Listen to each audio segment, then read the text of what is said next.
अजीज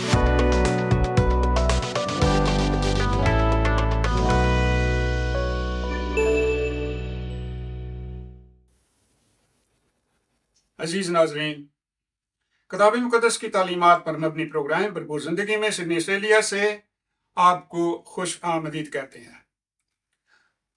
आज का हमारा मज़मून है, हमारा वतन आसमान पर है।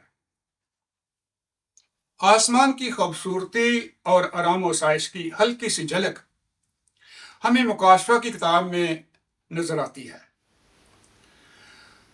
आसमान के बारे में अगर आप जरा सोचें कि अगर किसी शख्स को एक सुनहरी मौका दिया जाए और उसे आसमान की सैर करवाई जाए और वो देखे कि आसमान में सोने की सड़कें, सोने के घर बने हुए हैं,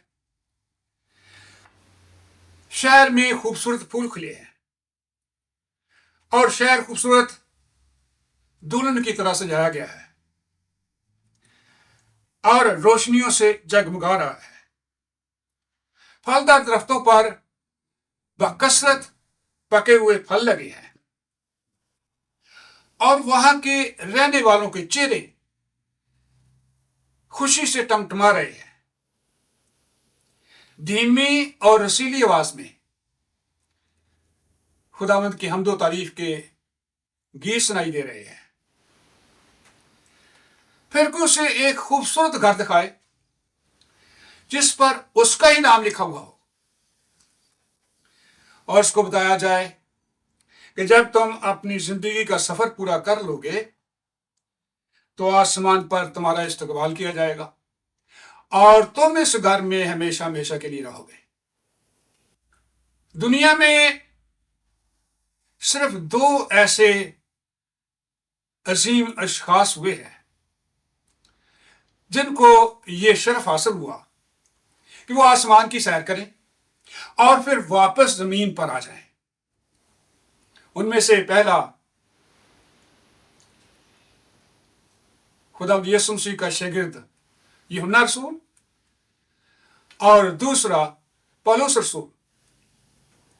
यूहन्ना ने जो कुछ आसमान में देखा उसने अपनी किताब में लिख दिया और उसकी किताब का नाम यूहन्ना आरिफ का मुकाशवा है। और जो कुछ पौलुस रसूल ने देखा उसे लिखने की इजाजत नहीं दी गई, लेकिन पौलुस रसूल के दिल में आसमान की ख्वाहिश, आसमान में जाने और वहां रहने की ख्वाहिश हमेशा आग की तरह जलती रही और वो यही कहता रहा और दूसरों को सिखाता रहा कि हम इस दुनिया में मुसाफिर और परदेसी हैं, हमारा असल वतन आसमान है। लिहाजा इस दुनिया में मुसाफराना जिंदगी खुश सलूबी से गुजारो, यहां पर दिल न लगाओ, तुम्हारा असल वतन आसमान पर है, वहां जाने की तैयारी करो। पौलुस रसूल अपनी गवाही देता है कि वो आसमान पर जाने के लिए इस दुनिया में हर किस्म की कीमत अदा करने को तैयार है। उसको जो यहूदी लीडर होते हुए तमाम फायदे हासिल थे, उसने उनको रिजेक्ट कर दिया, रद्द कर दिया, कबूल नहीं किया, ताकि वो मसीह को हासिल करे, ताकि वो मसीह की पैरवी करे। इसकी तफसील में जाने से पहले आए पौलुस रसूल की गवाही पढ़ते हैं जो उसने अपने खत फिलिपियों के नाम में लिखी है। फिलिपियों 3 बाब 5 से 13 आयत तक। 8वें दिन मेरा खतना हुआ, इसराइल की कौम और बिन्यामीन के कबीले का हूं, इब्रानियों का इब्रानी, शरीयत के एतबार से फरीसी हूं, जोश के एतबार से कलीसिया का सताने वाला, शरीयत की रास्तबाजी के एतबार से बेऐब था। लेकिन जितनी चीजें मेरे नफा की थी उन्हीं को मैंने मसीह की खातिर नुकसान समझ लिया है, बल्कि मैं अपने खुदावंद यीशु मसीह की पहचान की बड़ी खूबी के सबब से सब चीजों को नुकसान समझता हूं, जिसकी खातिर मैंने सब चीजों को नुकसान उठाया اور ان کو کوڑا سمجھتا ہوں تاکہ مسیح کو حاصل کروں اور اس میں پایا جاؤں، نہ اپنی راستہ بازی کے ساتھ جو شریعت کی طرف سے ہے، بلکہ اس راستہ بازی کے ساتھ جو مسیح پر ایمان لانے سے کے سبب سے خدا کی طرف سے ملتی ہے، اور میں اس کو اور اس کے جی اٹھنے کی قدرت کو اور اس کے ساتھ دکھوں میں شریک ہونے کو معلوم کروں اور اس کی موت سے مشابت پیدا کروں، تاکہ کسی طرح مردوں میں سے جی اٹھنے کے درجہ تک پہنچوں۔ پولس رسول کہتا ہے کہ 8ویں دن میرا ختنہ ہوا۔ خدا نے بنی اسرائیل کے ساتھ موسیٰ کی معرفت عہد باندھا تھا کہ بنی اسرائیل خدا کی شریعت پر عمل کریں گے اور خداوند ان کا خدا ہوگا، ان کی حفاظت کرے گا اور ان کو اس قدر برکت دے گا کہ ان کے گھر میں کسی چیز کی کمیاں ہوگی۔ اور اس عہد کا نشان ختنہ ٹھہرایا، یعنی اسرائیل میں ہر مرد ختنہ کروائے، اور جو کوئی ختنہ نہ کرائے وہ عہد میں شریک نہیں ہوگا اور خداوند اسے اپنی قوم میں سے کاٹ ڈالے گا۔ پولس رسول دعویٰ کرتا ہے کہ 8ویں دن میرا ختنہ ہوا اور وہ خدا کے ساتھ عہد میں شریک ہو گیا۔ پھر پولس رسول کہتا ہے کہ میں اسرائیل کی قوم اور بنیامین کے قبیلے کا ہوں۔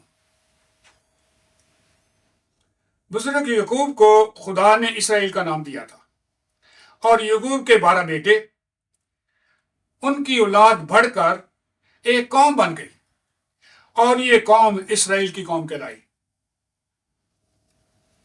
اور یعقوب کے چھوٹے بیٹے کا نام بنیامین تھا، اور یعقوب اس کو بہت زیادہ پیار کرتا تھا۔ پولس کہتا ہے کہ وہ بنیامین کے قبیلے کا ہے، اس لیے وہ عبرانیوں کا عبرانی یعنی خالص عبرانی ہے۔ پھر رسول کہتا ہے کہ وہ شریعت کے اعتبار سے فریسی ہے۔ یہودیوں میں فقیہ، فریسی اور صدوقی 3 فرقے تھے، اور فریسی فرقہ شریعت کا زیادہ پابند تھا۔ وہ شریعت کی تعلیم دینے میں بہت سرگرم تھا اور شریعت کے خلاف کوئی بات سننا پسند نہیں کرتا تھا۔ اس لیے پولس اپنی تبدیلی سے پہلے کلیسیا کو ستاتا تھا۔ پھر پولس کا دعویٰ ہے کہ اس نے شریعت پر پورا عمل کیا ہے اور شریعت کے اعتبار سے وہ راستہ باز ہے، لیکن یہ سب چیزیں جو میرے نفع کی تھیں، لیکن میں اپنے خداوند مسیح یسوع کی خاطر ان سب چیزوں کو نقصان سمجھتا ہوں، بلکہ ان کو کوڑا کرکٹ سمجھتا ہوں، تاکہ میں مسیح کو حاصل کروں اور اس میں پایا جاؤں۔ اب میں اس راست بازی سے جو شریعت کی طرف سے ملتی ہے اس کو میں نے ترک کر دیا، اور میری راست بازی مسیح پر ایمان لانے سے ہے جو خدا کی طرف سے ملتی ہے۔ پولس رسول کس نفع کی بات کرتا ہے؟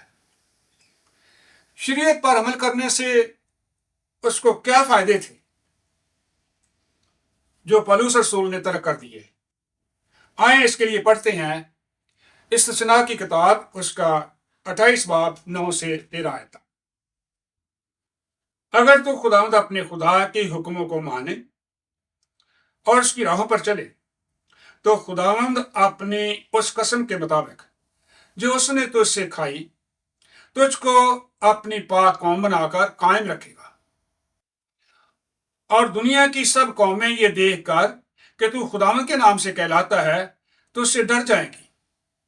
اور جس ملک کو تجھ کو دینے کی قسم خداوند نے تیرے باپ دادا سکھائی تھی، اس میں خداوند تیری اولاد کو اور تیرے چپایوں کے بچوں کو اور تیری زمین کی پیداوار کو خوب بڑھا کر تجھ کو برومند کرے گا۔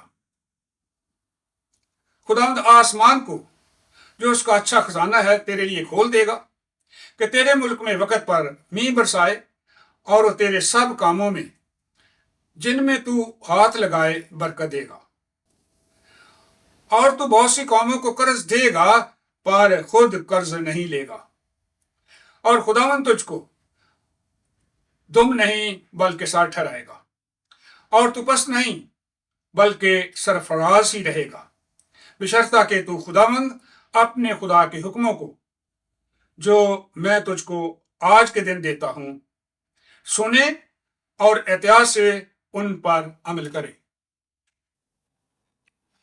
शरीयत के हुक्म पर अमल करने से खुदा का वादा था कि खुदा उनको मुल्क कनान में ले जाएगा और उनका खुदा होगा, उनकी हिफाजत करेगा और उनको माल और दौलत, इज्जत और शोहरत देगा।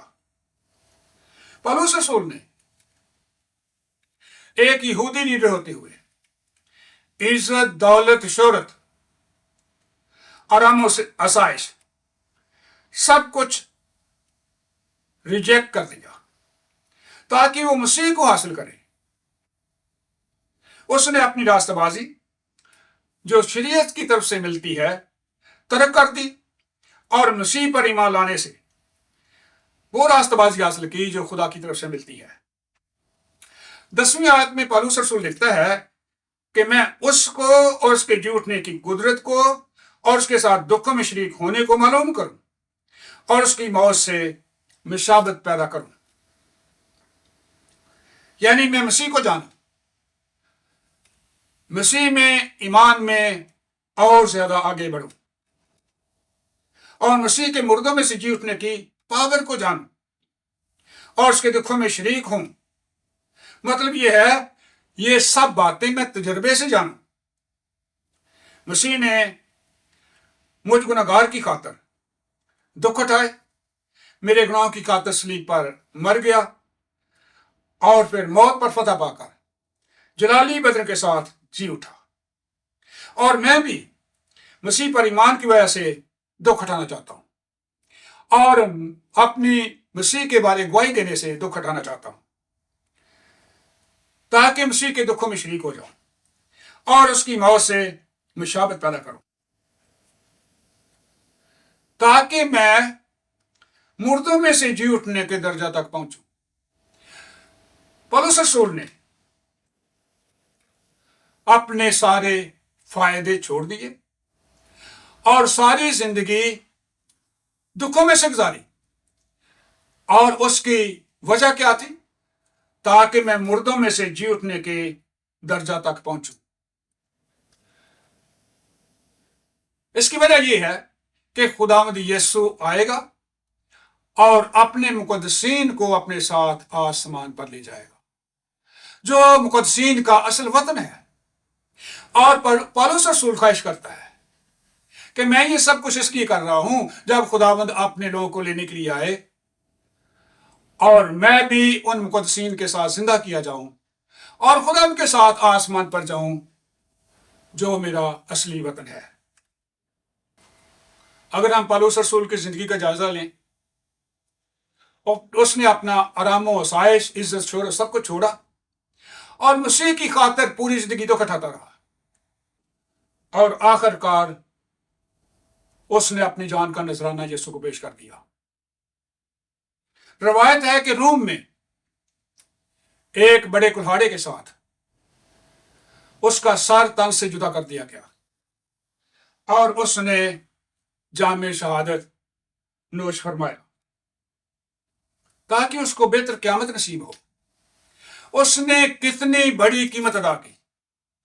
अब ईमानदार, उनका वतन आसमान है, लेकिन आसमान पर जाने के लिए क्या कीमत अदा करना चाहते हैं और क्या कीमत अदा कर रहे हैं? ईमानदारों को क्या कीमत अदा करनी चाहिए? बड़ी सादा बात है।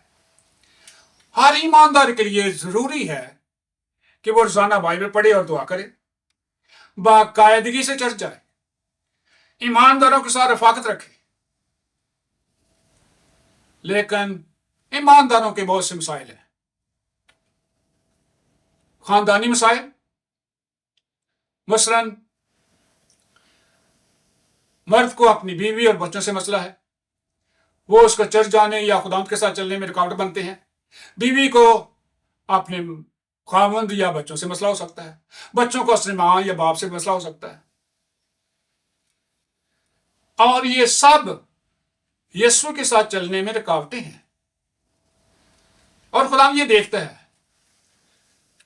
کہ ایماندار کیا کرتا ہے اس کے لیے. اور بہت سے لوگوں کو وقت کا مسئلہ ہے، ان کے پاس وقت نہیں ہوتا. لیکن وقت کا طریقہ کار کیا ہے؟ خداوند چاہتا ہے کہ اپنی زندگی میں اول درجہ مسیح کو دے. سب سے پہلے مسیح کے لیے وقت نکالے کہ یہ وقت مقرر ہے خداوند کے لیے. بائبل پڑھنا، دعا کرنا، چرچ جانا، ایماندار کے دفاع کی، یہ ساری باتیں. اور اس کے بعد آپ کیا کر سکتے ہیں، کیا نہیں کر سکتے. جو کچھ کر سکتے ہیں کریں، جو نہیں کر سکتے نہ کریں. لیکن یہ نہیں ہے کہ اپنا باقی سارے پروگرام بنا لیے. اگر وقت بچ گیا تو چرچ چلے جائیں، وقت بچ گیا تو بائبل پڑھ لیں. یہ ایسا نہیں، خداوند ایسا نہیں چاہتا. خداوند ایماندار کی زندگی میں اول درجہ چاہتا ہے تاکہ خداوند آپ کو تیار کر سکے. God bless you.